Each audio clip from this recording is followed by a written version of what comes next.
Os portos de titularidade autonómica recibiron no primeiro semestre do 2018 un 9% máis de embarcacións que no 2017. Máis de 2.500 barcos recalaron nos peiraos galegos nesta primeira metade do ano. As Rías Baixas contabilizaron máis de 1.700 atraques.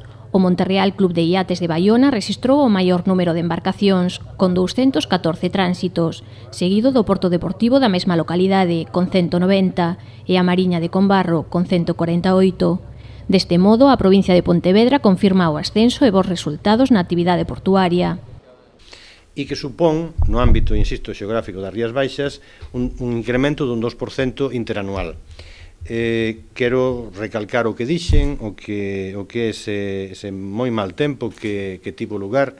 Hai que lembrar, sempre o facemos, que as Rías Baixas teñen unha vantaxe importante respecto a outras zonas da Comunidade Autónoma de Galicia, cal é a existencia das rías. As rías son lugares abrigados, son lugares, o fondo das rías son lugares que as embarcacións de náutica de recreo as buscan, son lugares moi solicitados porque, bueno, poden estar ali atracados ou amarrados en momentos de inclemencia, non? Dende Portos de Galicia lembraron que se está a apostar pola promoción da náutica de recreo, para o que se está a participar en encontros tanto nacionais como internacionais.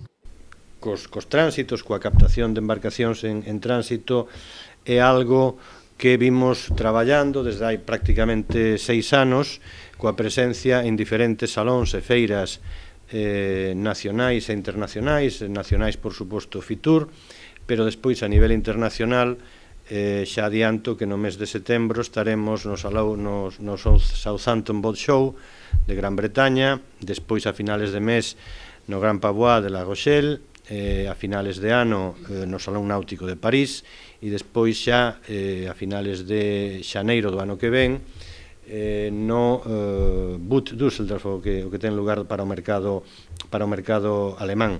Esta aposta forma parte do Plan Estratégico de Náutica Recreativa 2012-2020, desenvolvido por Portos de Galicia, que ten como puntos fundamentais a sustentabilidade e a introdución das novas tecnoloxías.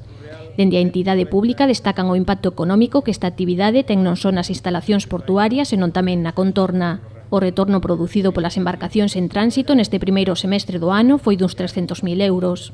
É dicir que, según datos da Asociación de Náuticos, de Clubes Náuticos de Galicia, cada embarcación, tomando como referencia 4 pasaxeiros por embarcación, xeneran 200 euros por pernocta, pero son ingresos, non ingresos estrictamente portuarios, directamente portuarios, sino que son ingresos, digamos, na contorna dos portos, non son ingresos por tasas de amarre, non son ingresos por cuestións de marinería, de algún tipo de reparación nunha marina seca, sino que son ingresos, pois, hostelería, taxis, bueno, resto sector servicios. Juan José Durán tamén indicou que se está notando un relevo xeracional nos navegantes e que se están a constatar tanto a desestacionalización dos tránsitos como a proliferación de novas modalidades, como a navegación en flotilla.